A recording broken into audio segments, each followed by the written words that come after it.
عورت کی عزت کا سودا اور سماجی منافقت ہمارے معاشرے کا ایک تلخ اور ایک شرمناک حقیقت ہے، جہاں عورت کو عزت دینے کے دعوے تو بہت کیے جاتے ہیں، مگر عملی طور پر اس کی عزت، آزادی اور حقوق کو مسلسل پامال کیا جاتا ہے۔ یہ سودا کبھی رسم و رواج کے نام پر ہوتا ہے، کبھی مذہب کی غلط تشریح کے ذریعے، اور کبھی طاقتور مردوں کی خواہشات کی تکمیل کے لیے۔ عورت کو ایک باعزت انسان سمجھنے کی بجائے اکثر بوجھ، کمزور مخلوق یا سامان تجارت سمجھا جاتا ہے، جو ہماری اجتماعی منافقت کا واضح ثبوت ہے۔ زبان پر عورت کو ماں، بہن اور بیٹی کہہ کر عزت دی جاتی ہے، لیکن انہی رشتوں کے نام پر اس کی آزادی چھین لی جاتی ہے۔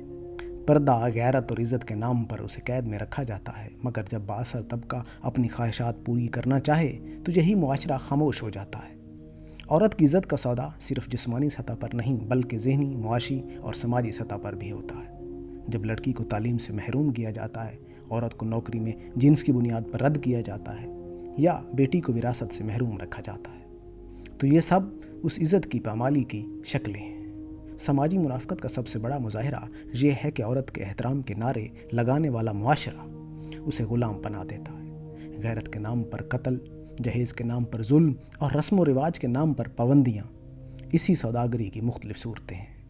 مزید افسوس کی بات یہ ہے کہ بعض اوقات مذہب کو بھی غلط انداز میں استعمال کیا جاتا ہے۔ حالانکہ دین نے عورت کو عزت، حق اور مقام دیا ہے، مگر معاشرہ اپنی سہولت کے مطابق اس تعلیم کو مسخ کر دیتا ہے۔ عورت کو خاموش رہنے پر مجبور کہا جاتا ہے، اور سوال کرنے پر گستاخی اور حق مانگنے پر باغی کہا جاتا ہے۔ اب وقت آ چکا ہے کہ اس منافقت کو بے نقاب کیا جائے، کیونکہ عورت کی عزت صرف نعروں، تقریروں یا ظاہری احترام سے محفوظ نہیں ہوگی، بلکہ تعلیم، انصاف، برابری اور حقیقی حقوق دینے سے ہوگی۔ اگر معاشرے نے اپنی سوچ نہ بدلی تو آنے والی نسلیں بھی اسی زہر میں پروان چڑھیں گی، اور عورت کی عزت صرف ایک کھوکھلا نعرہ بن کر رہ جائے گی۔